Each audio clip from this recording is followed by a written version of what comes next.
이 밤의 영화 뉴스와 리뷰를 전해드립니다. 안녕하세요. 우리들의 진짜 영화 이야기, 영화로운 밤 나이트 시네마입니다.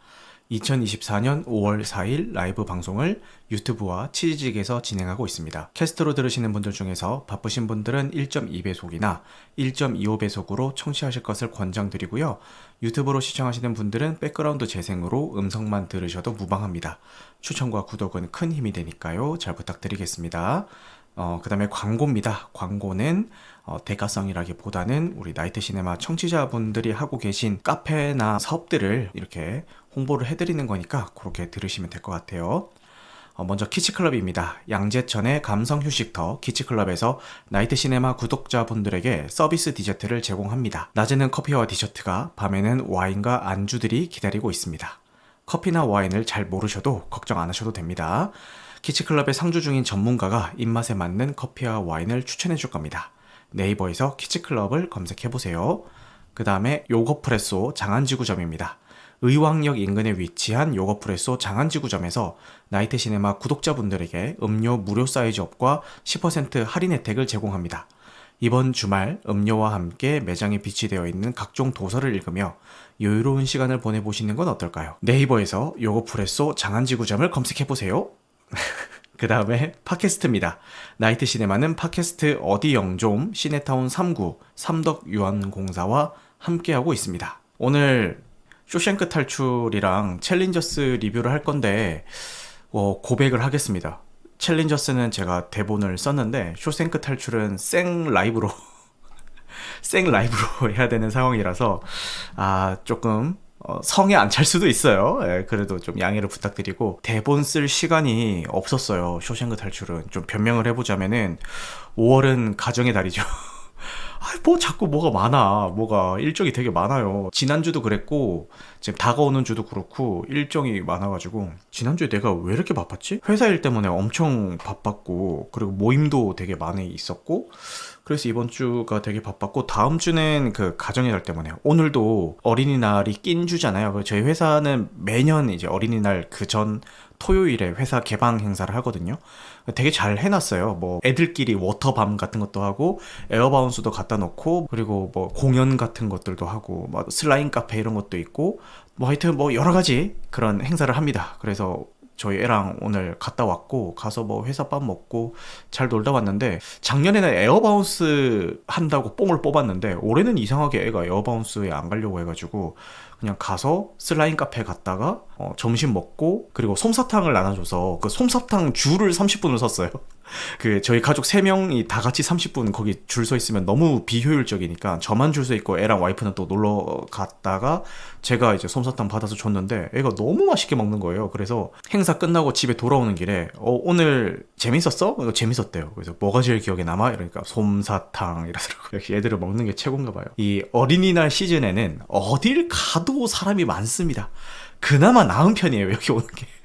그나마 제 가성비나 접근성 이런 게 그나마 나은 편이에요. 그래서 그냥 회사에서 시간을 보내는 거죠.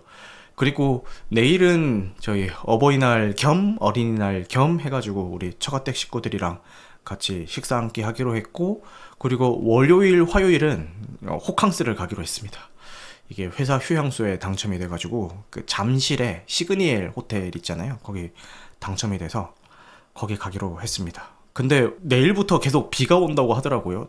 제가 처음에 이제 그 시그니엘 당첨됐다고 했을 때 생각했던 거는 그 석촌호수에 지금 포켓몬을 띄워놨어요. 그래서 그거 석촌호수 산책하면서 그 포켓몬 구경하고 이런 걸 생각을 했는데, 비가 오면은 그게 쉽지 않으니까. 그래서 어떻게 해야 되지? 좀 고민인데, 뭐 그냥 근처에 맛있는 것도 많고, 그리고 그 아쿠아리움 티켓을 준다고 하더라고요. 그 라운지를 선택을 할지 아쿠아리움을 선택할지 이제 택 1인데, 라운지는 애가 못 들어가니까 차라리 아쿠아리움을 받아가지고 아쿠아리움 구경하고 뭐 그러면은 뭐 1박 2일 잘 가지 않을까. 그 다음 주에 신나는 일정에 대해서 말씀을 드리다가 말았죠. 요것만 얘기하고 가시죠. 저는 컨텐츠 크리에이터 활동을 하면서 물론 이 컨텐츠 제작 그 자체에 대한 재미도 있지만, 이런 비슷한 활동을 하는 사람들끼리의 네트워킹을 맺는 그 과정에 대해서도 흥미가 있어요. 내가 관심 있어 하는 분야에 대해서 똑같은 똑같은 관심사를 가진 사람들끼리 좀 공통 관심사를 공유를 하고 거기서 좀 시너지도 나고 배울 건 또 배우고 내가 알려줄 수 있는 거 있으면 알려주고 뭐 게스트로 서로 이렇게 상부상조 한다든가 이런 그 과정에 대한 관심도 되게 많은데 사실 그 네트워킹 자리를 만든다는 게 누군가는 좀 주도를 해줘야 되는 거고 생각보다 막 빈번하게 일어나는 그런 자리는 아니에요. 그래서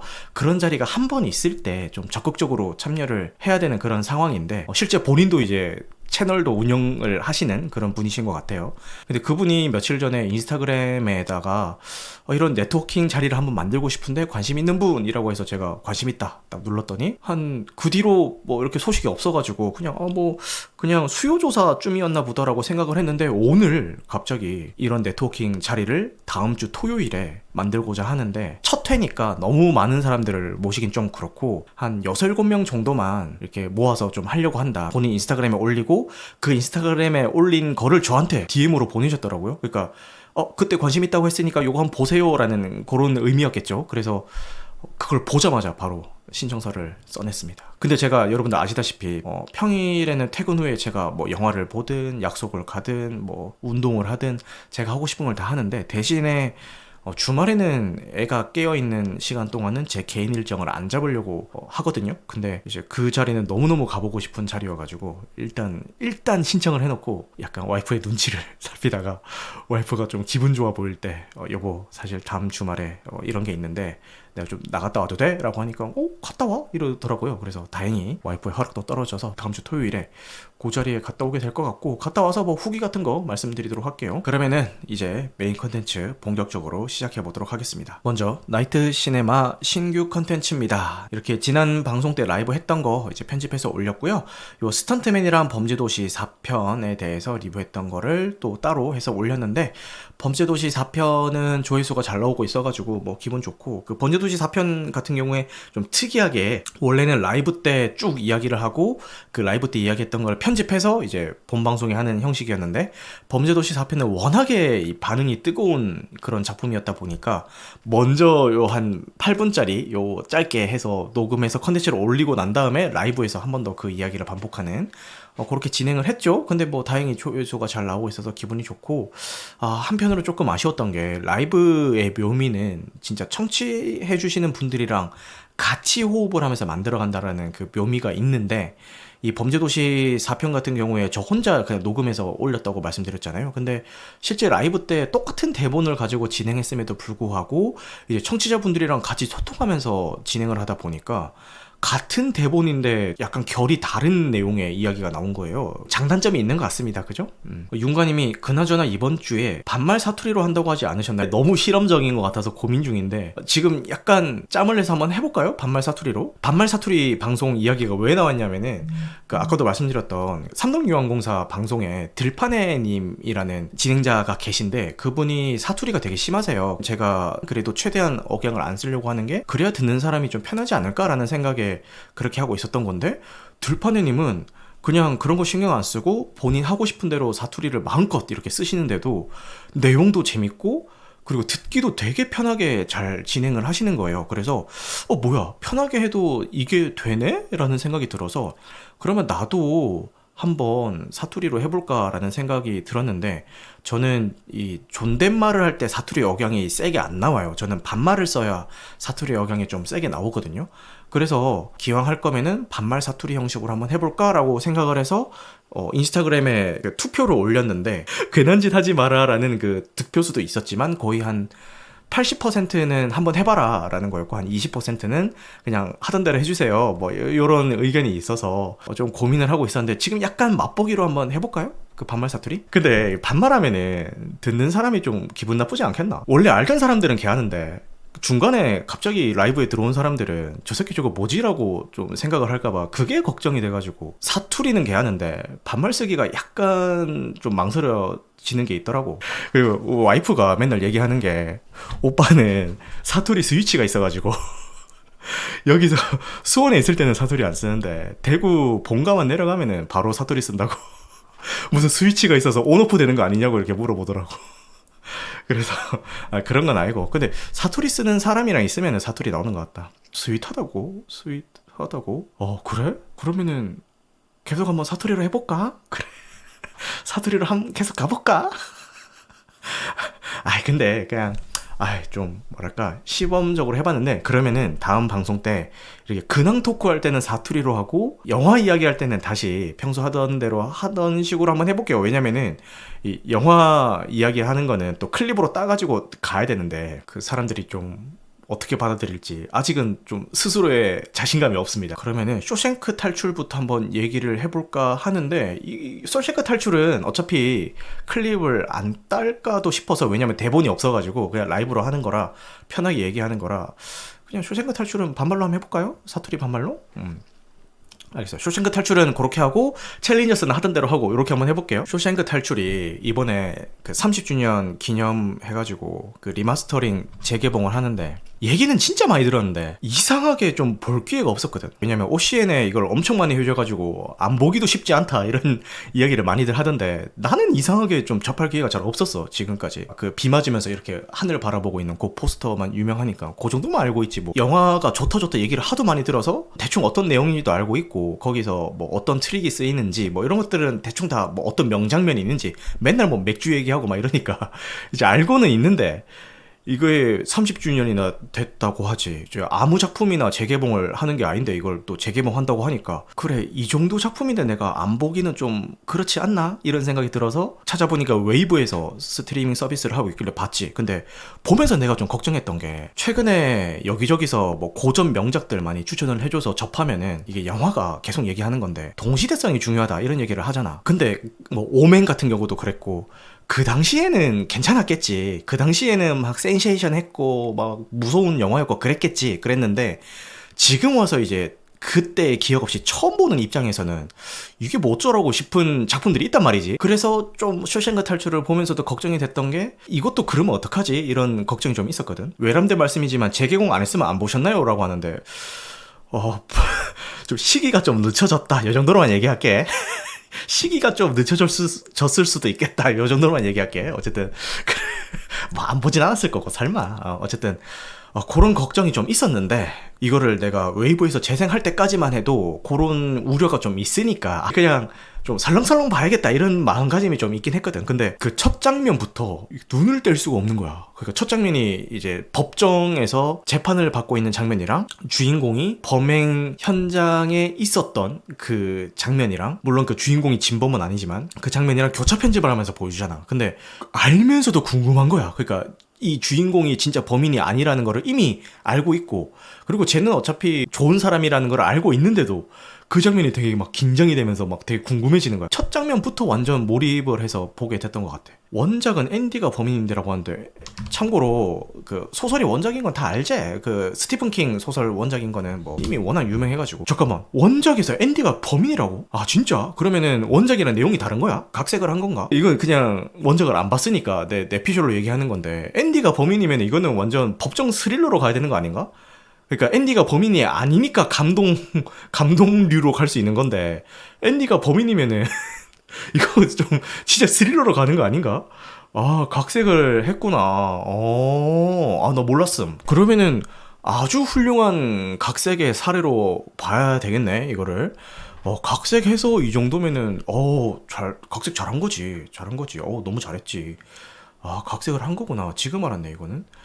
뭐 어쨌든 뭐 이렇게 첫 장면부터 몰입을 해서 봤고, 영화가 끝날 때까지 뭐 한순간도 눈을 뗄 수 있을 만한 그런 장면 없이 정말 재밌게 봤던 것 같아. 교도소 안에서 일어나는 사건들도 좀 흥미로웠고, 결국에는 이제 권선징악으로 끝나는 그 구조도 한국인의 입맛에 좀 맞았던 것 같기도 하고, 그리고 이런 영화적인 재미도 재미인데 거기서 주는 어떤 메시지 같은 것들, 그런 것들도 상당히 마음에 들었고, 그래서 재밌게 봤던 것 같아. 그리고 많이들 이야기하는 그 맥주 장면 있잖아. 그러니까 이 쇼생크 탈출을 본다고 하면은 무조건 시원한 맥주 하나 준비해놓고 봐라 이렇게 얘기를 하는데, 그 장면도 사실 어떻게 보면은 좀 되게 진부한 장면일 수가 있거든. 이상하게 여기서는 클리셰임에도 불구하고 결국 맥주 마시는 그 장면이 나올 때, 와, 잘 돼서 다행이다, 오, 앤디 너무 멋있다, 이런 생각이 딱 들게끔 되게 구성을 잘 해놨더라고. 그 뒤에 나오는 사건들도 사실 클리셰의 향연이거든, 어떻게 보면은. 뭐 결국 다 잘 되겠지. 그리고 탈출 잘 하겠지. 이 제목부터가 쇼생크 탈출인데 탈출 잘 하겠지. 그래서 이미 제목부터 스포일러를 먹고 들어가는 건데도 불구하고 다 알고 봐도 이렇게 재밌게 만들기가 쉽지가 않은데 진짜 대단하다 이런 생각이 들었고, 내가 이 영화가 다른 영화랑 대비해서 좀 특출나게 잘 만들었다라는 생각이 드는 포인트들이 몇 개가 있는데, 그 중에서 제일 첫 번째로 꼽고 싶은 건 엔딩. 야, 엔딩이 진짜 끝내주더라고. 30년 된 영화인데 엔딩 얘기한다고 해서 스포일러라고 뭐라고 할 사람 없겠지? 앤디가 먼저 탈옥을 하고 뒤따라서 이 모건 프리먼, 극중 이름이 생각이 안 나서 그냥 모건, 편하게 얘기할게. 이 모건 프리먼이 출소를 해서 이 앤디를 찾아가서 둘이 그 교도소에서 나눴던 그 해변가에서 만나는 그런 장면이 나오는데, 보통의 영화 같았으면은 그 이 둘의 만남을 어떻게 연출할 거냐면은 적어도 이 반가워하는 인물들의 얼굴 한 번씩 잡아주고, 그리고 뜨겁게 포옹하는 장면 이렇게 한번 잡아주고, 여기서 조금 더 힘 들어가자면 뜨겁게 포옹할 때 이렇게 한번 카메라로 뱅글뱅글 한번 돌려주고 그리고 뭐 감동적인 음악 BGM으로 막 깔아주고, 서로 막 이렇게 뭐 어떻게 지냈어, 잘 지냈어, 이런 이야기 나누는 대사 한번 넣어주고, 보통은 이렇게 연출을 할 거란 말이지. 근데 이거는 그거를 연출을 어떻게 했냐면은 그냥 날려버려. 그거를 그냥 해변가 저 뒤에서 모건 프리먼이 걸어오고 그 해변가에 앉아있던 앤디랑 같이 둘이 만나는 거를, 그 당시엔 드론이 없었을 테니까 뭐 헬기든 비행기든 뭐 그렇게 찍었겠지. 점점 공중으로 뜨면서 이 둘을 이제 점점 작게 잡으면서 끝내버리거든. 오히려 그래서 여운이 더 남더라고. 뭔가 이 둘이 나눴을 법한 그런 대화들을 직접적으로 보여주는 게 아니라 관객들이 좀 상상하게 만들어줘서 그게 더 좋지 않았나라는 생각도 들고, 엔딩을 그렇게 만들었음에도 관객들이 그렇게 이 둘이 만났을 때 그 감정과 나눴을 법한 그런 대화들, 이런 것들을 쉽게 떠올릴 수 있었던 거는 이 영화 전반적으로 이 둘의 관계에 대한 빌드업도 잘 해줬고, 그리고 마지막에 모건 프리먼이 출소하기 전에 이렇게 막 혼자 나레이션을 막 하잖아. 근데 그 나레이션 내용도 이 화면이랑 되게 절묘하게 잘 맞아 떨어지게 잘 만들어가지고 촌스럽다는 생각이 전혀 안 들더라고. 그래서 우리 청취자 중에서 카깡님이 맨날 얘기하는 게 쇼생크 탈출은 나레이션을 잘 쓴 교과서 같은 작품이다라고 얘기를 하는데, 그게 뭔 소리지? 이게 보기 전에는 좀 이해가 안 됐는데, 막상 이 엔딩에 나오는 그 나레이션을 듣고 나니까 이래서 좀 좋은 나레이션이라는 얘기를 했구나 라고 공감이 막 되더라고. 이 보통 나레이션 잘못 쓰면은 좀 많이 유치해지거든. 이거를 왜 다 약간 설명충처럼 대사발로 그냥 끝내려고 하지라는 생각이 들면서 되게 유치해지는데, 이 쇼생크 탈출은 그런 생각 안 들게끔 잘 연출을 해가지고 그냥 재밌게 잘 봤던 것 같아. 그리고 뭐 아까 내가 교훈 이야기 이런 거 했는데, 여기서는 꾸준함이지. 꾸준함을 이길 수 있는 건 없다. 작은 도구 가지고 벽을 매일같이 한 땀 한 땀 파가지고 그 큰 구멍을 만들고, 그 구멍을 통해서 탈옥을 할 수 있게 된 거잖아. 그지? 꾸준함을 이길 수 없다라는 그 이야기는 나도 옛날부터 좀 되게 중요하다라고 생각하고 있던 이야기였고, 지금 내가 방송 활동을 어쨌든 간에 일주일에 한 번씩 계속 꾸준히 하고 있는 것도 그 꾸준함에 대한 중요함을 알기 때문에 이렇게 하는 거고, 사실 내가 이렇게 매주 공을 들여가면서 여기 컨텐츠에 시간을 쏟는 거 대비 아웃풋이 그렇게 좋은 사람은 아니거든. 그러니까 라이브 하고 이것도 매일 하루씩 편집해가지고 매일 올라가게 하고, 거의 애 잠들고 난 후의 시간은 이 컨텐츠를 위해서 쏟아붓고 있는 셈이 되는 건데, 그렇게 투자하는 시간 대비 뭐 내가 수익이 나기를 해, 조회수가 잘 나오기를 해, 그런 것도 아닌데도 불구하고 내가 계속 이렇게 할 수 있는 이유는 그 꾸준함의 중요성에 대해서 알고 있고, 그리고 그냥 마냥 대책 없이 꾸준하게 하는 게 능사는 아니거든. 그러니까 꾸준하게 할 수 있으려면은 그 꾸준함에 대한 동기부여와 희망이 있어야 돼. 희망이. 쇼생크 탈출에서는 이 앤디가 가지고 있는 그 희망, 탈옥한다고 땡이 아니니까 탈옥 후에 내가 어떤 삶을 살아야 되고 그걸 위해서 어떤 준비를 해야 되는지에 대한 그 빌드업도 몇십 년 동안 감옥에 있으면서 구상을 한 거잖아. 그것도 어떻게 보면 꾸준함이지.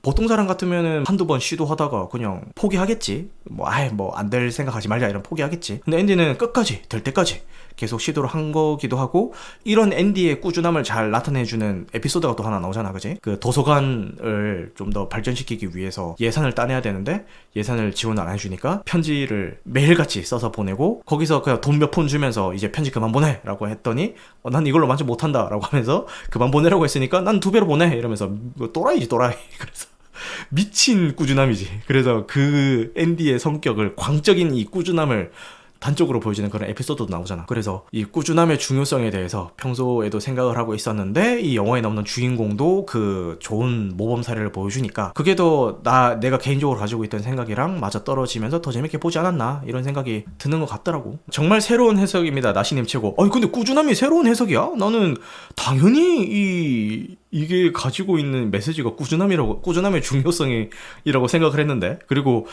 그 꾸준하기 위한 그 조건에 대해서 이야기를 하고 있는 것 같았고, 가장 큰 조건은 희망이다. 30년 동안 이런 해석이 없었다고? 그랬구나. 난 당연히 나는 이 꾸준함에 대해서 이야기하고 있는 작품이라고 생각을 했지.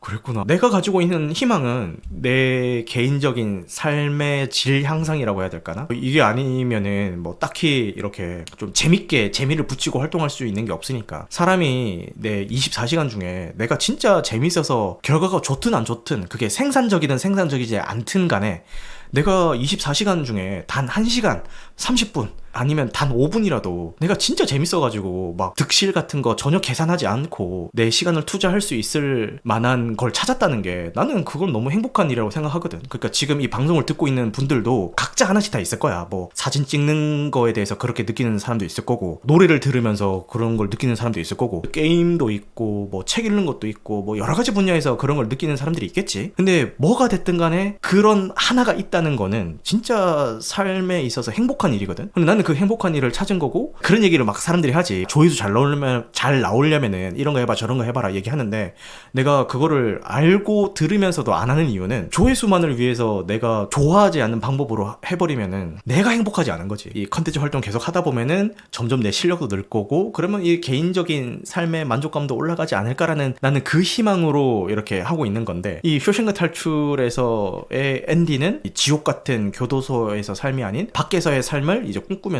희망을 가지면서 그렇게 했던 게 아닐까? 그리고 그 희망을 구체화하는 데 있어서 뭐 예를 들어서 비자금을 가상의 인물의 계좌에 넣는다든가, 아니면은 어느 해변에 가서 살고 싶다라는 그런 구체적인 희망 목표를 가진다든가, 그런 게 아닐까? 그지? 내가 되게 좋아하는 그 이야기 중에 하나가 있는데, 지금은 쓰는 사람이 거의 없는데 옛날에 한참 많이 쓰던 압축 프로그램 중에서 빵집이라는 게 있었거든. 빵집. 이 들어본 사람이 있을지 모르겠는데, 그 빵집의 도움말 같은 데 들어가 보면은 빵집 개발자의 글이라고 해서 엄청 장문의 그 글이 올라와 있어. 근데 거기에 그분이 본인이 이제 개발자로서 공부하고 노력하면서 했던 소회 같은 것들을 이제 써놓은 건데, 거기서 어떤 대목이 나오냐면은 자기 개발을 한다는 거는 한강 밑바닥에 벽돌 쌓는 거랑 똑같다 이렇게 얘기를 하거든. 처음 벽돌 하나를 놓기 위해서 한강 밑바닥까지 들어가는 거는 굉장히 힘들 거다. 쌓아놓은 게 없으니까 완전 밑바닥까지 들어가야겠지. 그럼 엄청 깊이까지 들어가야 될 거고, 그냥 맨몸 수용도 힘든데 이 벽돌 하나 들고 막 가가지고 이 한강 바닥에 놓고 왔어. 그 개고생을 해서 한강 바닥에 벽돌 하나 쌓고 와서 한강 물 밖으로 나왔는데 티도 안 나. 분명 내가 저거 놓고 왔는데. 그래서 다음날 또 벽돌 하나 더 들고 가. 또 잠수해. 또 아까 그 벽돌 쌓았던 자리 찾아가지고 또 벽돌 하나 또 놓고 와.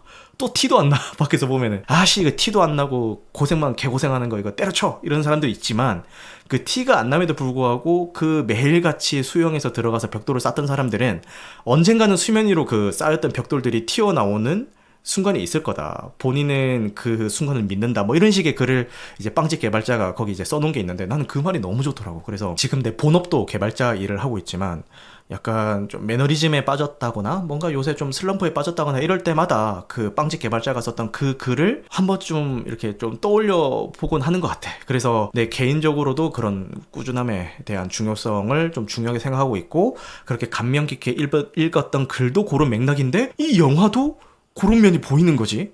그러니까 나는 보면서 얼마나 좋았겠어. 와, 이거를 영화적으로 이렇게 풀어냈구나라고 하면서 진짜 재밌게 봤던 것 같아. 탈옥 미화 방송.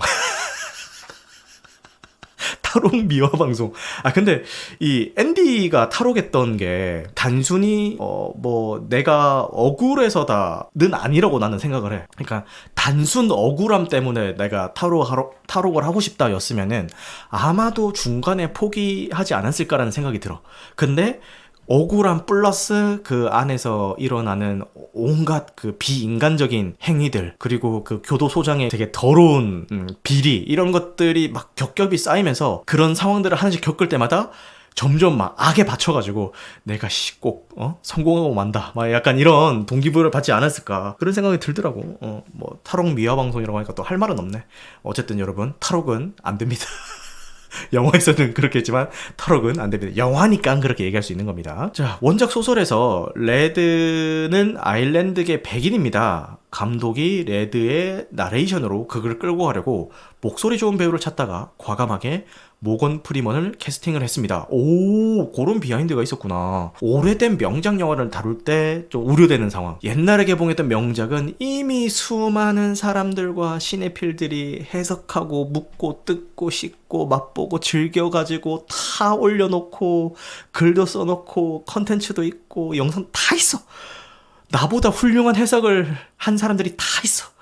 그 상황에서 내가 이제 새로운 이야기를 해야 된다? 이거 부담스러운 일이지. 어려운 일이라서 이렇게 오래된 명작을 다룬다는 거는 참 어려운 일이긴 한데, 그래도 이 라이브에까지 와서 들어주는 사람들이라면은 그래도 내가 뭔 소리를 해도 그냥 뭐 잘 들어주겠다 이런 믿음에서 가는 거지 뭐, 그죠? 과감히 모건 프리먼을 캐스팅을 했다. 이거는 신의 한 수였던 것 같은데, 아까 신가님도 얘기했는데 원래는 원작에서는 앤디가 범인이라며. 각색이 빡세게 들어간 건데 앤디가 범인인데 범인 아니게 됐지. 근데 이거는 각색 진짜 잘한 거라고 생각하고, 그리고 원작에서의 인종 뭐 이런 것들 다 바꿨지, 모건 프리먼으로. 이것도 나는 정말 신의 한 수라고 보는데, 지금에 와서는 뭐 너무 당연한 이야기일 수도 있는데 모건 프리먼이 아닌 다른 인물이 이 레드를 연기한다라는 거는 머릿속에 안 그려지거든. 감독이 굉장히 영리했다. 그러니까 감독도 사실 이렇게까지 좀 명작으로 추앙받을 작품을 노리고 처음에 만들진 않았겠지. 애정을 가지고 최선을 다해서 만들었겠지만 원작 대비 각색도 많이 들어가고, 내가 각색한 게 과연 대중들에게 어떻게 받아들여질까 이런 거에 대한 막 확신도 없는 상황에서 그냥 어쨌든 만들었는데 결과적으로 이렇게 좋은 긍정적인 방향으로 작품이 완성이 된 거니까, 그 결과적으로 봤을 때 감독이 진짜 잘했다고 봐야지. 이런 건 PC에 절여진 각색이 아니라 좋은 각색 같아요.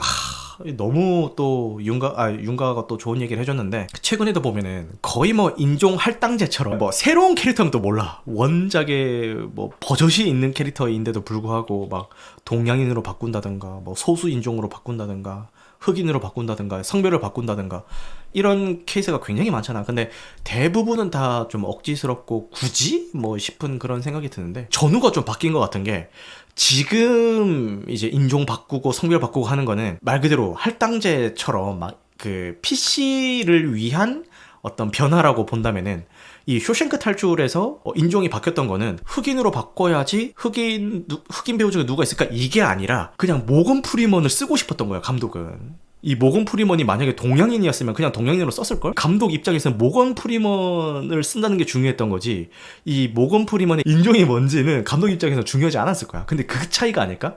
이게 인종이 바뀌었음에도 명작이 나올 수가 있고, 인종이 바뀌었음에도 똥쓰레기가 나올 수 있는 그 차이는 이런 데서 오는 게 아닐까? 그런 의미에서는 뭐 베스트 캐스팅이라고 봐야 되지 않을까 싶네. 자, 그리고 또 좋았던 거, 그 출소자들의 이야기를 다뤘던 거가 되게 좋았던 것 같아. 원래 그 도서관 관리하던 할아버지, 그 까마귀인지 그 새 키우던 할아버지 있잖아. 와, 그 할아버지의 이야기가 너무 슬펐거든. 그러니까 출소하고 나서 그 사회에 적응하지 못하고 몇십 년 동안 이미 다 적응을 했던 그 교도소로 다시 돌아가려면은 내가 뭐 또 범죄를 저질러야 되나 이런 고민을 한다든가, 결국은 그 할아버지는 스스로 목숨을 끊는 극단적인 선택을 하는데, 사실 그 내용은 이 쇼생크 탈출 영화의 그 큰 맥락에서 보면은 안 나오려면 안 나올 수도 있는 장면이거든. 그러니까 빼도 사실 이 앤디의 서사에 있어서는 큰 문제가 없는 그런 에피소드라는 생각이 들어. 굳이 들어간 그 이야기가 많은 사람들에게 좀 울림을 줬던 거는 좀 공감대가 형성이 됐다라는 생각도 들고, 연출도 굉장히 거부감 들지 않게 잘했다라는 생각도 드는 뭐 그런 대목이 아니었나라는 생각이 들고, 그 할아버지 너무 좀 짠하긴 하더라. 교도소의 역할에 대해서 어떻게 생각하는지에 대해서 그 부분에서 좀 갈릴 것 같은데, 징벌과 격리에 대한 그런 의미도 있지 당연히 교도소는. 근데 정확한 이야기인지 모르겠지만 내가 알기로는 이 교도소의 제1 목적은 교화거든, 교화. 범죄를 저지르고 왔던 사람들이 다시 사회에 내보내졌을 때 정상적으로 사회에 사회에 적응할 수 있도록 교화를 시킨다. 요게 가장 큰 목적으로 알고 있거든. 목적이 그거라고 할지라도 뭐 모든 범죄들이 다 그런 반성을 하고 나오는 건 아니지만 어쨌든 교도소의 목적에는 그런 게 있겠지. 출소하고 난 다음에 어떻게 사회에 융화를 시킬 건지도 교도소에서 이제 고민을 해야 되는데, 사실 이 당시 시대 때까지만 해도 그런 게 조금 힘들지 않았을까, 그런 프로그램이 좀 부족하지 않았을까, 그런 생각이 들고, 그래서 출소한 후에 사회 부적응을 하다가 다시 범죄를 저지르거나 아니면은 뭐 이렇게 극단적인 선택을 하는 케이스가 얼마나 많았겠나라는 생각이 들더라고. 그런 거에 대한 경각심을 요런 에피소드로 한번 녹여낸 게 아닌가, 그런 생각이 들더라고. 30년 전에 개봉했던 이 작품을 내가 이제 와서 처음 보는 입장에서 이렇게까지 재밌게 볼 수 있었을지는 나도 생각을 못했고, 너무 좋은 작품이니까 극장 재개봉했을 때 가서 봐도 좋고, 여유가 안 된다 이런 사람들은 지금 웨이브에서 스트리밍 서비스가 되고 있으니까 그걸로 보면 좋지 않을까? 처음에는 야 이거는 만점짜리다, 별 5점짜리다 이렇게 생각을 하고 봤는데, 보고 나서는 별 4개를 줬던 이유가, 아까 저기 농담 삼아서 쇼메이님이 타로 미화 방송 이런 식으로 얘기를 했는데 그 맥락에서 별을 하나 깠던 것 같아. 나의 편견일 수도 있는데 범죄를 저질러서 교도소에 갔으면은 막 지들끼리 막 낄낄거리면서 재밌게 사는 모습을 나는 보기 싫거든. 뭐 물론 뭐 아까 내가 교화 뭐 이런 얘기를 했지만 지들끼리 막 히덕거리면서 논다든가 이런 걸 나는 좀 볼 때 약간 좀 거부감이 좀 있어. 우리나라 드라마 중에서도 유행했었던 슬기로운 깜빵 생활인가? 그것도 나 보긴 봤는데 보면서 아씨 근데 어쨌든 범죄자 새끼들이 말이 많네. 약간 이런 마인드가 나한테 이제 깔려 있는 거야. 그래가지고 100% 좀 감정이입을 하기 힘들었다. 그러니까 좋은 작품임에도 불구하고 어쨌든 볼 수 있으니까 저처럼 이때까지 안 본 사람들이 있다면 꼭 한번 보시기를 추천을 드리겠습니다.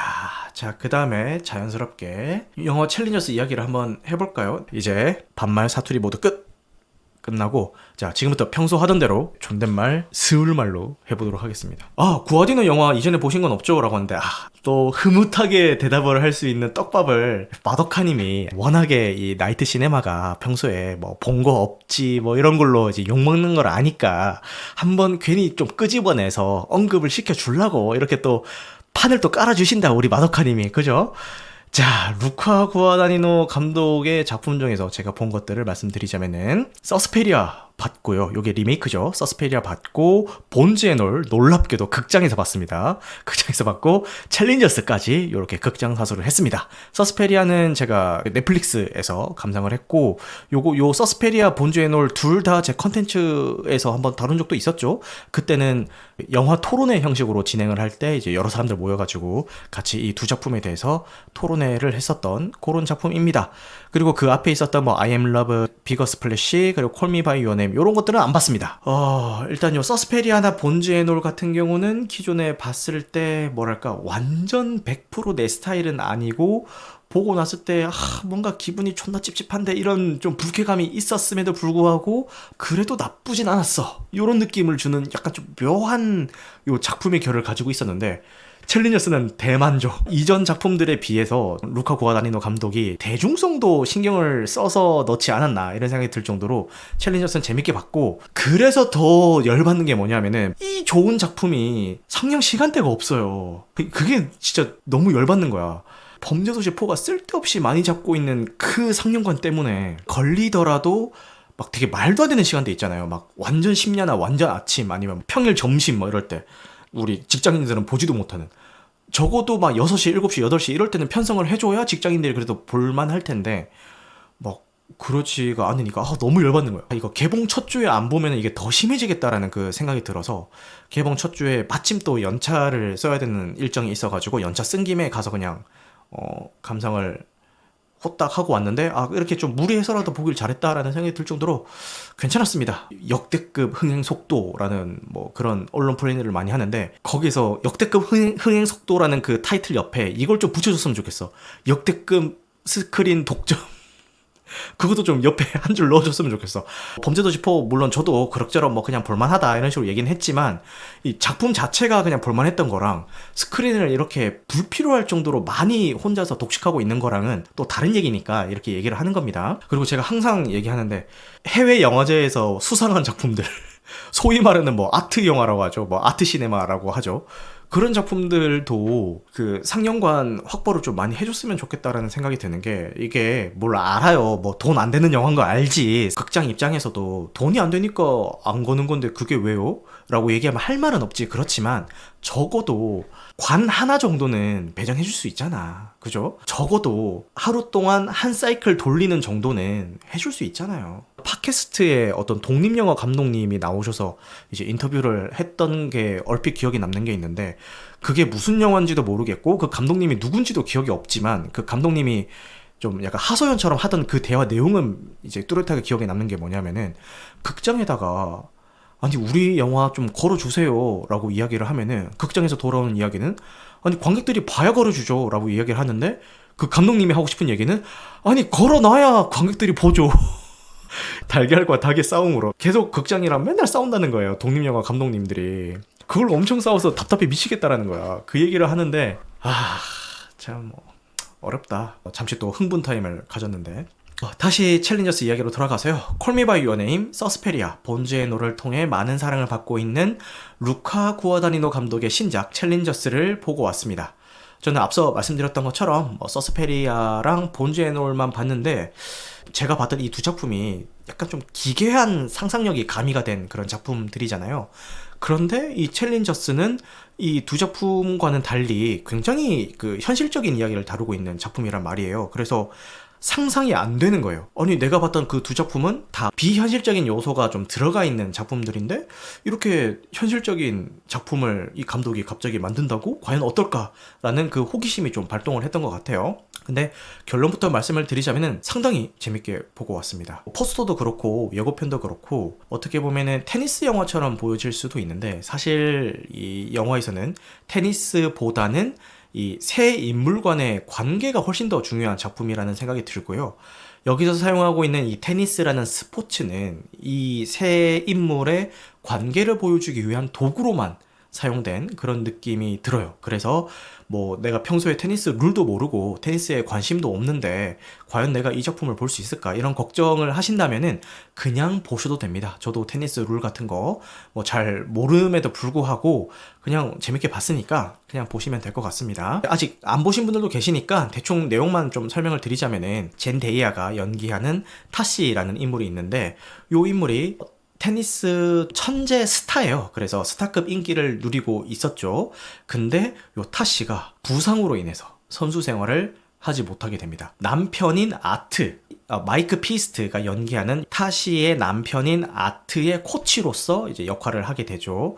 그래서 영화상에 보면은 마치 본인이 이루지 못한 꿈을 남편에게 투영시켜가지고 좀 남편을 좀 잘 되게 하려고 많이 노력하는 그런 모습도 보이고 있습니다. 근데 하필 또 이 아트가 슬럼프에 빠져요. 그래가지고 심기일전하자라고 하면서 챌린저급 대회에 참석을 시키게 되는데, 이 남편을 참석시킨 이 챌린저스급 대회에서 남편의 결승 상대로 맞붙게 된 인물이 이 타시의 전 남자친구입니다. 극중 이름은 패트릭이고, 조시 오코너라는 배우가 연기를 하는 전 남자친구가 본인 남편과 이 챌린저급 대회에서 결승전에서 맞붙게 되게 되는 거죠. 그래서 이 세 명의 과거에는 대체 어떤 일들이 있었는지, 그리고 지금 현재 결승전을 앞두고 있는 현재의 이 세 인물에게는 어떤 일이 벌어지는지에 대해서 다루는 작품이 될 것 같습니다. 이 작품을 얘기하면서 배우 이야기를 빼놓을 수가 없는데, 왜냐면은 아까도 말씀드렸던 것처럼 결국은 세 인물 간의 관계를 다룬 작품이고, 거기에는 배우들과 캐릭터의 매력이 아주 큰 부분을 차지를 하고 있거든요. 먼저 이 세 인물의 관계에 있어서 중심 포지션을 가지고 있는 요 타시에 대해서부터 말씀을 드릴게요. 근데 되게 재밌는 게, 이 세 인물의 관계의 중심에 요 타시가 있다라는 거를 이 영화에서 영화적으로 어떻게 연출을 하냐면은, 테니스 네트가 이렇게 있잖아요. 네트를 사이에 두고 양쪽에서 인물들이 공을 주고받잖아요. 그 카메라가 이 네트 위를 쫙 따라서 가다 보면은 그 끝에 타시가 네트의 중앙에 딱 그 관객석에 앉아 있는 장면을 딱 보여주거든요. 그걸로 인해서 이 인물의 중심에는 요 타시가 있구나라는 거를 굳이 뭐 이렇게 나레이션이나 뭐 이런 걸로 설명하지 않고 굉장히 감각적으로 탁 그 카메라 워킹과 그때 또 깔리는 음악이 있어요. 막 뿅뿅뿅뿅 막 깔리는 음악이 있는데 그 비트가 절묘하게 딱 이루어지면서 되게 그 묘사를 잘한 그런 장면이 나옵니다. 이거는 설명을 듣고 보셔도 이거는 시청각적으로 봐야 이제 알 수 있는 거기 때문에 제가 이렇게 말로 설명을 해드렸지만 이걸 알고 보셔도 와, 요거 되게 잘 찍은 것 같다라는 느낌이 딱 드실 거예요. 어쨌든 다시 타시로 돌아가 보자면은 먼저 요 타시를 연기하는 젠데이아는 자기 몸에 꼭 맞는 옷을 입은 것처럼 작품에서 활기를 칩니다. 스파이더맨 시리즈에서도 나왔고 위대한 쇼맨, 듄 이런 데서도 훌륭하게 연기를 한 배우이긴 한데 제 개인적인 감상으로는 이거 다 합쳐도 사실 이 챌린저스만큼 이 젠데이아 배우의 매력을 마음껏 뽐내는 그런 작품은 없었던 것 같아요. 오버해서 이야기를 하자면은 인생 작품에 인생 캐릭터를 만났다라는 느낌이 들 정도로 이 타시라는 인물과 젠데이아라는 이 배우의 싱크로율이 굉장히 잘 붙습니다. 그런데 제가 이런 얘기를 하면은 꼭 이런 얘기를 하는 사람들이 있죠. 아니 젠데이아 나는 이쁜지 모르겠던데 젠데이아가 솔직히 매력적인 거지 이쁜 건 아니잖아 뭐 이런 식으로 이제 얘기를 하시는 분들이 있는데 일단 보세요. 이 작품 한 번만 보세요. 한 번만 보면은 아 매력도 있지만 예쁘구나라는 거를 진짜 느끼실 수가 있을 겁니다. 저 역시도 그렇게 생각을 하고 있었는데 야 이 챌린저스에서는 야 어쨌든 이 감탄사로 대신하겠습니다. 이야 일단 보세요. 보셔야 이해할 수 있는 그런 설명인 것 같습니다. 거의 이 영화 전체가 이 젠데이아의 화보집 같은 그런 느낌이 들 정도로 너무 좀 예쁘게 나오니까요. 한번 보셨으면 좋겠습니다. 예쁘게 나온다라는 거를 또 이 작품상에서 설명을 해주는 게 대학생 시절 때 이 패트릭이랑 아트가 타시에게 한눈에 반하게 되는 그 장면이 나오거든요. 파티 같은 데서 요 타시가 파란색 드레스를 입고 이렇게 살랑살랑 춤을 추는 그런 장면이 나와요. 근데 와, 그 장면에서는 관객인 저도 이제 한눈에 반할 지경까지 예쁘게 이제 담아냈던 것 같고 그 파란색 드레스를 입은 상태로 이 패트릭, 아트, 타시 요 세 명이 해변가로 가서 이야기를 도란도란 나누는 장면이 나오는데 이 패트릭이랑 아트는 또 요 같은 숙소에 같은 방을 쓰고 있는 룸메이트예요. 그래서 타시한테 번호를 달라고 합니다. 근데 타시는 번호를 주지 않죠. 번호를 주지 않고 돌아가고 있는 그 타시의 등 뒤로 이 둘이 묵고 있는 방 넘버를 부르거든요. 우리 몇 번 방에 우리가 묵고 있어 이렇게 이야기를 하는데 타시는 약간 들은 척 만 척 하면서 그냥 가버리죠. 그래서 이제 패트릭이랑 아트는 숙소로 돌아와서 야 과연 걔가 올까 안 올까 담배 피우면서 아 과연 올까 안 올까 막 고민하고 있는데 그때 똑똑똑 노크 소리가 들리고 타시가 문이 열리네요. 그대가 들어오죠. 딱 들어오는데 야 그때 야 계속 꾸준히 이런 장면들을 통해서 이 타시라는 인물들을 그리는 게 겉으로는 이렇게 본인의 욕망을 티를 내진 않지만 안에 본인만의 욕망 부글부글 끓고 있는데 이거를 겉으로 잘 드러내지 않는 인물이라는 거를 그때부터 보여주기 시작했던 것 같아요. 안에 끓고 있는 욕망을 잘 드러내지 않는 인물이다라는 이런 묘사가 제가 방금 말씀드린 요거 외에도 뒤에 몇 번 더 이제 비슷한 상황들이 나오거든요. 근데 요 장면을 통해서 대표적으로 좀 잘 설명을 해주고 있는 것 같고 이렇게 문이 열리고 그녀가 방으로 들어오면서 예고편에서 많이 화제가 됐던 그 장면이 나옵니다. 타시, 패트릭, 아트 셋이서 이제 키스를 하는 그런 장면인데 이때부터 영화가 진짜 엄청 섹시해지기 시작을 해요. 야 여기서 한 발짝만 더 나가면은 15세 관람가 등급을 못 받았겠다라는 생각이 들 정도로 굉장히 섹시해집니다. 저는 살다 세 명이 동시에 키스하는 세 명이 동시에 키스하는 장면은 영화에서 처음 봐가지고 야 이거를 이렇게 연출을 해? 라고 하면서 이건 예고편에도 나오는 장면이니까 이제 편하게 말씀을 드리겠습니다. 그때부터 이제 막 이 세 명의 욕망이 막 들끓기 시작하는 거죠. 근데 여기 지금 안 보신 분들도 계셔가지고 이 얘기를 얘기해도 되나 좀 고민스러운데 그냥 편하게 얘기할게요. 이게 되게 놀라운 게요. 세 명이 삼각관계잖아요. 타시, 패트릭, 아트인데 이 삼각관계가요, 남자끼리도 선이 그어져 있는 삼각관계인 거예요. 그래서 저는 그거를 모르고 있다가 이 세 명이서 키스를 동시에 하는 그 장면에서 그 타시가 가운데 있고 이 남자 두 명이 타시의 양쪽 옆에서 타시를 공략하거든요. 입으로 막 물고 빨고 할 거 막 공략을 하다가 갑자기 가운데 있던 타시가 뒤로 쓱 빠져요. 쓱 빠지면서 되게 좀 오만한 미소를 지으면서 이 둘을 흐뭇하게 바라보던데, 이때 타시가 뒤로 빠지면은 이 남자 두 명이 타시를 따라가는 게 아니라 타시가 빠지는 그대로 둘이서 막 둘이서 막 한단 말이에요. 이렇게 막 한다면 둘이서 한단 말이야. 근데 그거를 타시는 막 흐뭇하게 쳐다보고 있고 막 그런 장면이 나오는 거예요. 근데 그 장면이 나오기 전에 한번 떡밥이 한번 깔려요. 패트릭이 아트한테 이제 자유행위를 가르쳐 줬다라는 그 대사가 한번 나오거든요. 근데 이 자유행위를 가르쳐 줄 때 뭐 예를 들어서 말로만 뭐 이렇게 한번 해봐라고 얘기한 게 아니라 같이 했다. 이 이성애자의 상식으로는 내 친구랑 같이 같은 공간에서 그런 자유행위를 한다라는 게 제 상식으로는 도저히 이해가 안 되는 거예요. 그래서 그때 약간 느낌이 쎄했어요. 혹시 쟤들 약간 이런 느낌이 딱 있었는데, 와, 둘이서 갑자기 막 하는 거예요. 그리고 그 장면 후로도 이제 직접적인 키스는 아니지만 예를 들어서 남자 둘이서 추러스를 가운데 두고 남자 둘이서 이렇게 한 번씩 깨물어 먹는다든가, 서로를 지그시 바라볼 때 바나나를 이렇게 바나나를 먹으면서 지그시 바라본다든가 그런 장면이 나오거든요. 그때서야 제가 이제 정신이 든 거죠. 이 사람, 이 감독, 콜미바이 유어네임 감독이었지? 라는 생각이 그때서야 든 거예요. 나신이 너무 좋아하신다라고 하는데, 좋아하는 이유가요, 아예 모르고 봤다가 신선했던 것도 있고, 지금 저 장성민 님이 채팅 쳐주신 것처럼 되게 도발적이라는 생각이 들었어요, 그 장면이. 그러니까 이게 인물들 간에도 도발적인 상황이긴 한데, 마치 감독 입장에서는 관객한테도 이럴 줄 몰랐지? 라고 하면서 약간 도발적으로 그 장면을 탁 집어 넣어놨다라는 그 생각이 들면서, 와, 그 장면에 대한 여운이 되게 오래 남더라고요. 제가 타시에 대해서만 설명을 하고 바로 패트릭 아트 요 삼각관계를 설명하니까 지금 아직 영화를 안 보신 분들은 저게 뭐지 싶으실 수도 있을 것 같아서 이제 패트릭이랑 아트에 대해서도 좀 설명을 드릴게요. 사실 이게 인물 설명하다 보면 영화에 대한 전반적인 이야기라든가 이런 그 구체적인 내용이 다 설명이 다 되는 작품이거든요. 그래서 인물 위주로 한번 설명을 드려볼게요.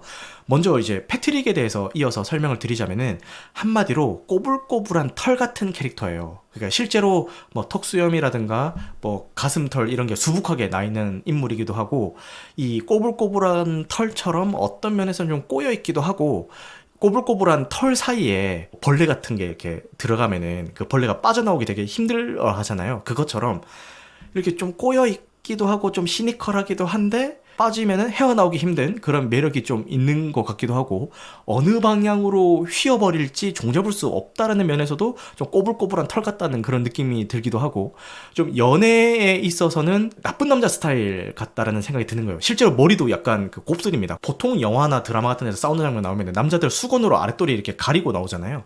근데 이 패트릭은 당당하게 딱 당당하게 딱 입장을 하는데, 왠지 이게 화면에 직접적으로 잡히진 않지만 굉장히 꼬불꼬불하지 않을까라는 그런 자신감이 있는 인물이 아닐까라는 생각이 들 정도로 딱 이렇게 입장을 하는 그런 장면이 나와서, 그쵸, 연애에 있어서는 좀 약간 나쁜 남자 스타일, 옴므 파탈 스타일, 그런 인물이기도 하죠. 그럼에도 불구하고 그가 매력적인 이유는 사람을 잘 꿰뚫는 인물인 것 같아요. 사람의 내면을. 아까 말씀드렸죠. 타시가 어떤 인물이다? 안에는 욕망이 있지만 티를 내지 않는 인물이다. 근데 그 타시의 내면에서 들끓고 있는 욕망을 대학생 때부터 시작해서 극중 현재 시점까지 꿰뚫고 있는 거는 이 패트릭이다. 나는 너의 욕망이 뭔지 난 알고 있어. 라는 그걸로 타시와의 관계에서 주도권을 잡기도 하고, 또 아트랑 대립할 때 이 아트의 내면도 꿰뚫고 있는 인물이기 때문에 말빨로 교묘하게 좀 이렇게 긁기도 하고, 뭐 그런 인물이기도 하죠. 이 인물의 성적 성향에 대해서도 좀 얘기를 해야 될 것 같은데, 아까 막 남자들끼리 막 나온다고 했잖아요. 이 패트릭의 성향은 양성애자인 것 같아요. 한간에는 양성애자가 아니다. 셋이서 키스할 때 남자 둘이서 막 키스하던 거는 너무 이렇게 무아지경에 빠져가지고 누가 누구한테 지금 키스하고 있는지도 모르고 그냥 잔뜩 흥분된 상태에서 도파민에 절여진 상태에서 나도 모르게 막 그랬을 것이다. 이 둘은 친밀한 관계지 그렇다고 해서 동성애까지 가기는 조금 무리가 있지 않냐 이런 이야기를 하시는 분도 있던데, 아트는 뭐 그렇게 생각할 수도 있다고 칠지라도 패트릭은 한 번 더 딱 못을 박는 장면이 나오는 게, 이 패트릭이 집이 잘 삼에도 불구하고 뭐 이렇게 나와서 살고 있는 그런 인물인 것 같아요. 집에 도움을 받지 않고 그 잘 데가 없어가지고 차에서 자고 먹을 게 없어가지고 막 얻어먹고 다니고 막 이런 장면이 나오는데, 데이팅 앱으로 헌팅을 해요. 이 헌팅의 목적은 누구 하나 꼬셔가지고 그 사람 집에서 이제 자거나 아니면 그 사람이 예약한 숙박업소에서 같이 자면서 그렇게 하루하루 이제 잠잘 곳을 얻는 게 목적인 거죠. 근데 데이팅 앱에서 이렇게 슥슥슥슥 넘기다가 남자가 나오는데, 이성애자 입장에서 넘기다가 동성애 나오면은 누구보다 빠른 속도로 넘기겠죠. 왜냐면 의미 없으니까. 근데 남자가 나오는데 잠깐 이렇게 고민을 해요. 남자가 딱 나왔을 때 한 1, 2초 정도 약간 고민을 하다가 그 다음으로 넘기거든요. 여기서 좀 양성애자의 성향이 있겠구나라는 생각이 들기도 합니다. 근데 이런 얘기를 하면 또 이제 반론하시는 분들은 말 그대로 그날 하룻밤을 지낼 수 있는 어떤 보금자리가 목적이기 때문에 그 목적을 위해서라면은 본인의 성향과는 상관없이 그냥 동성일지언정 자기를 원한다면은 기꺼이 뒤를 내어주고 하룻밤 잘 수 있는 그 장소를 구하겠다, 그런 의도가 아니었을까? 이런 식으로 반론을 하던데, 솔직히 그 정도까지 가면은 솔직히 그 이 악물고 이 반론을 위한 반론을 하고 있다는 생각이 들고, 좋은 친구들이 많기 때문에 양성애자로 보는 게 맞지 않나, 저는 솔직히 그렇게 생각을 합니다. 아트라는 인물은 이 패트릭과는 대조되는 인물이에요. 외모적으로만 봐도 아까 제가 패트릭이 어떤 인물이라고 했죠? 털이 많다라고 했잖아요. 근데 이 아트는 딱 봐도 매끈하고 하얀 인물이에요. 이 타시와의 관계에 있어서도 패트릭이랑은 전혀 다른 그 스탠스를 보이는데, 타시 내면의 욕망을 꿰뚫고 좌지우지하는 이런 패트릭과는 달리 아트는 타시에게 순종하고 날 좀 바라봐 주세요, 날 좀 사랑해 주세요 라고 하면서 계속 그녀의 애정을 갈구하는 그런 약간 먹뭉미라고 해야 되나요? 그런 인물로 나와요. 쉽게 말해서 좀 잡혀 살기 쉬운 그런 타입인 거죠. 아트와 패트릭과의 관계도 마찬가지인데, 아트가 패트릭과의 관계에서 주도권을 잡는다 이런 느낌이 아니라 그냥 패트릭에게 좀 의존하는 그런 그 성향으로도 보여요. 단적인 예로 아까 이야기했던 뭐 자유행위를 배웠다 뭐 이런 것도 그렇고, 연애 과정에서도 뭔가 대놓고 정면 승부를 한다기보다는 이 패트릭이 없는 장소에서 이렇게 패트릭 좀 험담을 한다든가 이런 식으로 뒷공작을 좀 펼치는 그런 인물이죠. 아까 제가 얘기했던 사우나에서 패트릭이랑 좀 서로 긁는 그 신경전을 펼칠 때도 제대로 한 방 먹이는 펀치라인을 날린다 이런 느낌보다는 평소에 반항 한번 안 해본 애가 어떻게든 막 부들부들 하면서 악을 쓰는 그런 느낌 있잖아요. 그런 느낌으로 좀 보이더라고요. 소심한 반항? 이런 걸로 보이더라고요. 이렇게 완전 다른 매력을 가지고 있는 두 남자를 대하는 이 타시의 자세도 좀 흥미로운데, 자신을 간파하고 가지고 노는 패트릭을 겉으로는 밀어내지만 동시에 갈망하기도 하고요. 자신에게 순종적이고 늘 자신의 사랑을 갈구하는 아트에게는 필요 이상의 애정은 주지 않아요. 이게 보면은 부부 사이의 애정 관계다라는 느낌보다는 코치와 선수 사이의 비즈니스적으로 대하는 그런 느낌이 더 강하게 오거든요. 그 부분이 좀 흥미로웠던 것 같아요. 그래서 이렇게 세 인물의 캐릭터성이 확실하고 매력도 다양하니까 이미 각종 커뮤니티에는 누가 최애냐 뭐 이런 걸로 설전이 오가기도 하더라고요. 그만큼 인물에 몰입하기 좋은 작품이라는 생각이 듭니다. 이렇게 설명을 드리면은 약간 좀 복잡한 느낌도 들잖아요. 근데 이 복잡한 인물 간의 관계를 테니스로 기가 막히게 풀어냅니다. 설전을 벌이는 인물들의 상황도 마치 공을 주고받는 것처럼 느껴지기도 하고요. 공을 주고받듯이 인물 간의 관계에서 마음이 이렇게 오가는 것처럼 느껴지기도 합니다. 테니스 경기가 펼쳐질 때도 공을 주고받는 두 인물의 대결로 보여진다기보다는 이 네트 가운데에 있는 관중석에서 바라보고 있는 타시도 마치 이 경기의 일부분이 된 것처럼 연출을 해가지고 이 세 명의 삼각관계를 테니스 경기로 훌륭하게 풀어냈다는 생각이 드네요. 그래서 이쯤 되면은 아니 왜 하필 테니스일까? 그런 생각이 좀 들더라고요. 1대1로 공을 주고받는 스포츠는 뭐 탁구나 배드민턴 이런 것도 있잖아요. 이거는 뭐 제 뇌피셜인데 뭐 아님 말고 식의 이야기입니다. 단순하게 생각을 하자면은 대중적으로 인기 있는 종목을 골랐다라는 생각이 들고요. 그리고 약간의 해석을 넣어보자면은 어디로 튈지 모르는 이 세 인물을 테니스 공에 빗대어서 좀 묘사를 한 게 아닌가 이런 생각이 드는데, 아니 그러면은 탁구공도 어디로 튈지 모르고 왜 하필 테니스야? 이렇게 생각할 수도 있는데, 이게 탁구공보다는 테니스공이 좀 더 묵직하게 튀는 느낌이 들잖아요. 탁구공은 되게 막 촐싹맞게 튀는 그런 느낌이라면은, 그래서 그런 느낌이 좀 필요하지 않았나라는 생각이 들어요. 그래서 요 연출의 의도는 이 아트랑 패트릭이 벌이는 결승전에서 연출적으로 잘 표현이 되는데, 여러 가지 실험적인 카메라 시전샷들이 많이 나오는데 그 중에 하나가 카메라를 테니스 공에 달아놓고 마치 테니스 공이 촬영하는 듯한 그런 느낌을 주는 촬영 씬이 한번 나오거든요. 다른 기법들도 많이 나와요. 뭐 슬로우로 걸면서 땅방울이 막 이렇게 떨어지게 만든다거나, 땅바닥 아래에서 위에서 경기하고 있는 인물들을 찍는 그런 샷이 나온다든가, 바디캠을 달고 찍는 그런 구도도 나오죠. 이런 것들이 시각적으로도 좀 신선했지만 마치 이 인물들이 테니스 경기 그 자체가 된 것 같다라는 그 느낌도 그런 카메라 기법을 통해서 나타낸 것 같아가지고 그런 게 좀 더 좋았던 것 같습니다. 아까 장성민 님도 말씀하셨던 음악에 대해서 이야기를 해보자면은, 음악이 진짜 좋아요. 이게 극에 몰입할 수 있는 큰 이유 중에 하나이기도 하고 극장에서 봐야 되는 이유 중에 하나이기도 합니다. 음악이 좋아요. 이 음악을 극장 사운드로 꼭 들으셔야 됩니다. 저도 음악에 대해서 잘 모르니까 어떻게 묘사를 해야 될지 모르겠지만, 이 전자음을 활용할 리듬감 있는 음악이 나오거든요. 그때마다 제 심장도 같이 막 약간 도곤도곤도곤도곤 이렇게 뛰더라고요. 음악이 정말 잘 어울려집니다라고 하는데 진짜 저 말이 맞는 게, 장면에 적지적소에 이제 그 음악 전주가 깔리죠.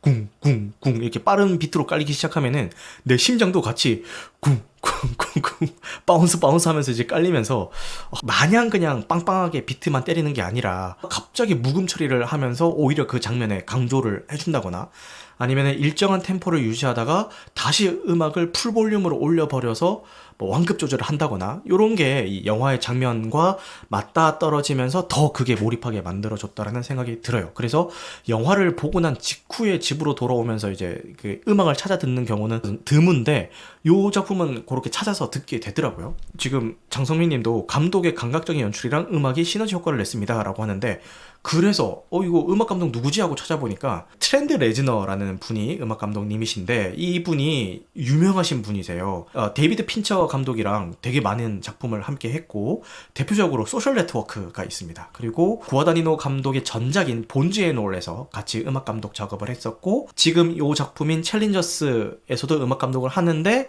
그 구아다니노 감독의 다음 작품이 이제 퀴어라는 작품이거든요. 거기서도 같이 음악 감독을 한다고 하네요. 그래서 한번 기대를 해보도록 하겠습니다. 본즈 앤 올이나 서스페리아까지만 해도 뭐 루카 구아다니노 감독의 작품은 뭐 좋은 건 알겠는데, 그러니까 순수 재미적인 면에서는 그냥 그렇다, 이런 느낌이 좀 있었거든요. 인간의 억눌린 욕망에 대해서 되게 잘 다루는 감독이다 보니까 좀 불편한 감도 좀 있고 좀 그랬어요, 솔직히. 근데 이번 챌린저스를 통해서 대중적인 재미까지 좀 잡았다, 이런 생각이 들고, 억눌린 욕망을 다룬다는 점에서는 좀 비슷하지만 카메라나 이 음악 연출 같은 것들을 좀 트렌드에 맞게 좀 세련되게 하면서 오히려 좀 힙해 보이는 그런 느낌도 좀 주지 않았나, 이런 생각이 들었습니다. 지금까지도 좋은 작품 활동을 많이 해줬지만 앞으로가 개인적으로는 좀 더 기대되는 그런 감독이 아닌가 싶고, 이 후속작인 퀴어 같은 경우는 말 그대로 퀴어 영화로 나온다고 하는데 다니엘 크레이그가 캐스팅이 됐다고 하더라고요. 그래서 아직 그럼 다음 작품에서는 다니엘 크레이그가 뭐 요런 생각이 듭니다. 그래서 그거 어떻게 할지 되게 궁금하다는 생각이 들고, 빠르면은 올해 하반기에 개봉할 수도 있다, 요런 소식이 있던데 후속작도 다 같이 한번 기대를 해보도록 합시다. 이번 주 개봉작 소개를 해보겠습니다. 혹성탈출 새로운 시대가 개봉을 하고요. 개인적으로 기대 하나도 안 됩니다. 왜냐면은 기존 이 혹성탈출 리부트 3부작이 완벽했어요. 완벽한 마무리였다고. 근데 왜 또 나오냐고. 저는 이 리부트 3부작의 팬 입장이거든요. 다 그 극장에서 관람을 했고 심지어 블루레이도 소장을 하고 있어요. 그 정도로 너무너무 좋아하는 그 시리즈인데, 새로운 작품이 나온다라는 이 소식이 반갑다기보다는, 아니 이렇게 잘 마무리한 작품을 왜 나와서 무슨 짓을 하려고 지금 나오는 건가라는 이 불안감이 먼저 들더라고요. 그래서 저는 솔직히 기대가 하나도 안 되는 그런 작품이긴 한데 보긴 봐야겠죠. 마치 쿵푸 팬다나 토이스토리 같은, 맞아요, 그 느낌. 그리고 그 테스트 상영회 때도 굉장히 그 평이 안 좋았다, 이런 이야기가 있던데, 보통 테스트 시사회를 하는 이유는 그때의 반응을 보고 이제 재편집을 하기 위해서 하는 거라서, 테스트 시사회 때 뭐 좋지 않았다고 해서 최종 결과물이 좋지 않다라는 그런 이야기는 아니기 때문에 사실 요거는 참고만 하고, 일단 보고 나서 말씀드리겠습니다. 지금 뭐 할 수 있는 이야기는 뭐 전혀 기대가 되지 않는다, 뭐 요 정도만 이야기를 해드리고 요거는 보고 나서 판단하겠습니다. 그 다음에 다음 주 개봉작 중에서 가장 기대작입니다.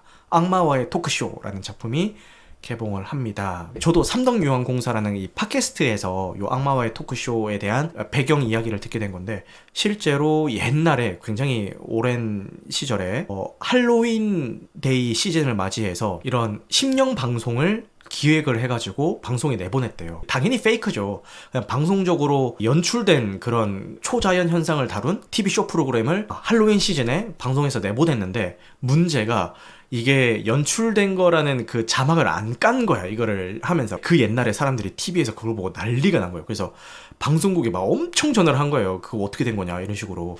그래서 심지어 그 방송국 전화에 그 자동응답으로 그거는 연출된 장면이었습니다 라는 거를 자동응답으로 깔아놨을 정도로 막 문의 전화가 엄청 많이 왔대요. 어쨌든 거기서 모티브를 따와서 만든 작품이고, 이게 똑같은 프로그램입니다. 어떤 심령 현상 같은 것들을 소개해주는 그런 TV 프로그램인데, 거기에 어떤 소녀가 나오게 되는데, 그 소녀가 악마를 숭배하던 집단이 있었는데, 그 종교 집단이 단체로, 뭐 무슨 이유인지 모르겠지만 단체로 다 죽어버리는 그런 사건이 발생을 하고, 그 집단에서 유일하게 살아남은 그 소녀입니다. 요 방송에 그 소녀가 게스트로 나와서 내 안에 봉인되어 있는 악마를 뭐 끌어내겠다라고 하는데, 당연히 프로그램 관계자들은 연출이겠지라고 생각을 하고 진행을 하는데, 진짜 악마가 깨어나면서 이제 벌어지는 그런 오컬트 영화라고 저는 알고 있습니다. 그래서 너무너무 기대하고 있는 작품이고, 여기서 주연 배우가 요 분이에요. 데이비드 다스트 말치안이라는 요 분인데, 요 분이 앤트맨이라든가 더 수어사이드 스쿼드 같은 작품에서 많이 얼굴을 알린 요 배우죠. 굿 피앤드 필름이라는 제작사가 있는데, 요 제작사가 이 주연 배우가 설립한 제작사예요. 여기 들어가 있더라고요. 그래서 요거 그냥 좀 특이해서 한번 가져와 봤습니다. 그리고 공동 제공사가 어디냐? 소지섭이라고 돼 있죠. 실제 이 배우 소지섭입니다. 이 배우 소지섭이 공동 제공사로 이 영화의 제공사입니다. 아는 분들은 아실 텐데, 소지섭 배우가 진짜 멋있는 것 중에 하나가 뭐냐면은 본인 사비를 써가지고요, 좋은 작품에도 불구하고 수입되기가 힘들지 않을까 싶은 작품들이 있다면은 그게 흥행이 되든 안 되든 간에 이 소지섭 배우가 자기가 나서가지고 그거 수입을 추진하고 그런 활동들을 상당히 오래전부터 하고 있습니다. 이 소지섭 배우가 진짜 대단한 거예요, 이거는. 이거 하나만으로도 거의 뭐 까방권을 줘도 될 만큼 진짜 좋은 활동을 쭉 하고 있습니다. 궁금하신 분들은 예고편 한 번씩 보시고요. 한번 기대해 보도록 하겠습니다. 자, 그 다음에 쇼생크 탈출이 30주년 기념으로 리마스터링 되어서 재개봉을 하는데, 요거는 제가 아까 웨이브로 봤던 거 설명을 드렸기 때문에 요거 그냥 넘어가도록 할게요. 그 다음에 이번 주 OTT 공개작입니다. 요 미성년이라는 작품이 5월 7일날 넷플릭스를 통해서 공개가 되는데, 요 작품의 감독이 김윤석 배우예요. 김윤석 배우가 직접 감독을 한 작품인데 꽤 괜찮습니다.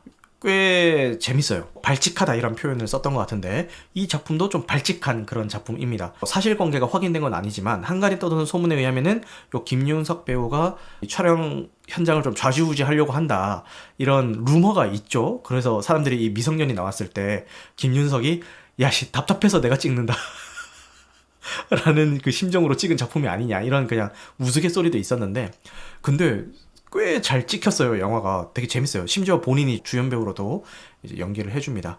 시놉시스가 약간 골 때리는데, 김윤석이랑 위에 있는 염정아 배우, 그리고 김혜준 배우, 세 명이 가족이에요. 김윤석 배우랑 염정아 배우가 부부고, 김혜준 배우가 딸이겠죠. 근데 이 김윤석 배우가 밑에 있는 김소진 배우랑 바람이 난 거예요. 극중에서 바람이 난 거예요. 바람이 났다는 사실을 딸들이 알아요. 근데 딸들은 또 같은 학교야. 그래서 이 둘이 친구가 돼서 벌어지는 일입니다. 이 시놉시스만 들어도 약간 골 때리죠. 되게 즐겁게 봤던 그런 기억이 있는 작품이니까요. 한번 보셨으면 좋겠습니다. 그리고 고전 영화 마스크가 5월 8일날 넷플릭스에 등록이 됩니다. 저 어렸을 때 이거 비디오를 빌려가지고 진짜 재밌게 봤거든요. 이 마스크가 애니메이션도 있어요. 이제 원작은 그 코믹스인가 그럴 거예요. 만화책인가 그런데 애니메이션 비디오 시리즈가 있었습니다. 그래서 어릴 때 요 마스크 영화를 보고 너무 재밌어가지고 그 애니메이션 비디오 시리즈도 막 빌려서 보고 그랬던 기억이 있네요. 이게 이 당시에 시각 효과적으로 굉장히 센세이션했던 그런 작품이거든요. 제67회 아카데미 시상식 시각 효과상 후보에 선정되었다라고 하네요. CG 같은 것들을 지금 봐도 약간 촌스럽지 않게 잘 연출을 해서 너무 재밌고, 그리고 이 마스크라는 작품의 정체성은 짐 캐리예요. 제가 단언컨대 짐 캐리라는 배우가 이 세상에 없었으면은 이 마스크라는 소재는 실사화가 될 수가 없었을 겁니다. 진짜 이 마스크라는 캐릭터 그 자체예요, 짐 캐리가. 익살스러운 표정이며 과장된 연출들 이런 것들이 이 짐 캐리 배우가 아니면은 할 수가 없는, 그러니까 안 어울린다라는 영역이 아니라 아예 그냥 할 수가 없는 그런 캐릭터예요. 지금 봐도 재밌어요, 이거는. 그래서 5월 8일날 넷플릭스에 뜨면은 한 번쯤 보셨으면 좋겠습니다. 그 다음에 영화 뉴스 한번 훑어보고 오늘 방송 마무리하도록 할게요. 충무로에 대한극장이 폐업을 하게 됐습니다. 거의 66년 만에 폐업을 하게 되는 건데, 언제 폐업이 됐어도 이상하지 않은 곳이긴 했죠. 근데 그 상징성이 있기 때문에 지금까지 꾸역꾸역 버텨오다가 더 이상 버티지 못하고 이렇게 폐업을 하게 되는 것 같아요. 저는 유년 시절을 대구에서 보냈기 때문에 대한극장 폐업 소식에 대해서 막 그렇게까지 감정 동요는 없었는데, 이 서울 경기권에서 오랫동안 거주하셨던 분들은 이 소식이 진짜 좀 씁쓸하신가 봐요. 되게 감정적으로 되게 슬프신가 봐요. 나 저기서 뭐도 봤었는데, 저기서 뭐도 했었는데, 이런 추억들을 다 가지고 있는 장소였던 것 같더라고요. 대구로 대입해서 생각을 해보자면은, 대구에도 옛날에 뭐 아카데미 극장, 한일 극장, 만경관 그냥 지역 극장으로 있었는데, 그것들이 다 없어지고 그 자리에 뭐 CGV나 롯데시네마 이런 것들이 들어올 때 제 기분이 조금 이상하긴 했어요. 왜냐면 어릴 때부터 당연히 그 자리에 있던 극장이 CGV 뭐 이런 걸로 바뀐다고 하니까 좀 기분이 좀 그렇긴 했는데, 그런 비슷한 느낌을 요 서울 경기권에서 오랫동안 거주하셨던 분들은 느끼고 있지 않을까, 그런 생각이 듭니다. 자, 그 다음에 짤인데요. 요 짤이 되게 재밌어서 가져왔는데, 나는 1984년에도 고스트버스터즈와 듄의 티켓을 샀고, 2021년에도 고스트버스터즈와 듄의 티켓을 샀는데 2024년에도 고스트버스터즈와 듄의 티켓을 사고 있다라는 거를 닥터 맨하탄이 이야기하고 있는 요 짤이 이제 올라왔죠. 이게 요즘 그 새로운 IP가 없다, 그리고 과거 IP의 재탕이 좀 유행처럼 되고 있다라는 그런 이야기가 있는데, 거기에 대해서 약간 해학적으로 풀어낸 그런 짤이 아닌가 싶습니다. 자, 그리고 한소희 배우란 전종서 배우가 프로젝트 Y라는 이 가제를 가진 요 작품에 캐스팅이 됐다고 했는데, 서울 강남을 배경으로 80억 금괴를 탈취하고 마지막으로 이 판을 뜨려는 두 동갑내기 친구의 욕망을 그린 누아르라는 요 작품이라고 하네요. 감독은 박하영과 어른들은 몰라요의 이환 감독이라고 하는데, 감독이 약간 좀 걸리는 게, 물론 저는 박하영이나 어른들은 몰라요라는 작품을 재밌게 본 건 아니지만 그래도 좀 인상 깊게 보긴 했거든요. 가제로 프로젝트 Y라는 요 작품의 시놉시스는 지금까지 이 감독이 잘 해오던 거랑 전혀 다른 결을 가진 그런 시놉시스 같아가지고, 이거 어떻게 연출하지라는 그런 궁금증이 좀 드는 것 같습니다. 이런 상영이 있다는 거 처음 알았는데, 베리어 프리 상영회가 뭐냐면은 장애인들을 위한 그런 상영을 했나봐요. 그때 요 범죄도시4 무대 인사를 가가지고 김무열 배우가 자기소개를 수어로 하는 정선을 보여줘서, 이 남자 너무 멋있다 라고 이제 훈훈한 짤이 돌아다니고 있고, 장희수 배우도 여기서 약간 위트를 발휘해서 내 이름은 요거, 요 영화 보신 분들은 요거 뭔지 알죠? 요렇게 해가지고 좀 감동도 있고 재미도 찾은 무대 인사다, 요런 평이 있습니다. 여러분들, 제가 범죄도시 4를 욕하는 거는 상영관 독식 때문에 욕을 하는 거지, 뭐 작품 자체나 이런 배우들까지 뭐 싸잡아서 뭐 믿게 보거나 이렇게 욕할 생각은 없습니다. 자, 그리고 김무열 배우가 이 사람 약간 존시나처럼 생김이라고 댓글이 달렸는데, 실제 보면은 존시나 느낌이 좀 있어요. 그죠? 그래서 저도 평소에 못 느끼다가 이거 듣고 보니까 존시나 닮았네 라는 생각이 들더라고요. 그래서 되게 재밌었던 것 같아요. 장재현 감독이 차기작에 대한 언급을 했습니다. 러시아인들의 정교회를 배경으로 한 뱀파이어 영화를 한국에서 만들고 싶다. 2년 동안 집필하고 준비해서 촬영할 예정이고 4년 안에는 완성될 것 같습니다 라는 인터뷰를 해서 많은 분들의 기대감을 불러일으키고 있습니다. 저 역시도 한번 기대해 보도록 하겠습니다. 그리고 미키마우스 vs 곰돌이 푸라고 해서 공포영화가 공개 예정이라고 하고요. 개봉일은 미정이라고 합니다. 자, 그리고 2023년에 제일 망한 영화 5가 공개가 됐는데, 5위가 디즈니에서 제작한 헌티드 맨션, 4위가 디즈니에서 제작한 위시, 3위가 디즈니에서 제작한 인디아나 존스 5, 2위가 워너에서 제작한 플래시, 1위가 디즈니에서 제작한 더 마블스 라고 하네요. 이 지경이 되니까 디즈니 내부 인력들 지금 막 갈아엎고 있죠. 이 난리를 치고도 갈아엎지 않으면 그게 더 이상한 거지. 수장들부터 해서 다 갈아치고 있다는 것 같은데, 넥스트 디즈니를 좀 기대해 보도록 하겠습니다. 영화 뉴스는 여기까지 소개하고 마무리해 보도록 할게요. 지금 거의 뭐 2시간 넘게 했는데 늦은 시간까지 함께 해주셔서 너무너무 감사합니다, 여러분. 그리고 오늘 방송한 내용은 편집 과정을 거쳐서 유튜브와 각종 팟캐스트 플랫폼에 업로드될 예정이고요. 무편집본은 유튜브 멤버십 월 1990원 혹은 팟빵에서 건당 300원에 청취가 가능하십니다. 여러분들 영화 같은 밤 되시길 바라겠습니다. 감사합니다.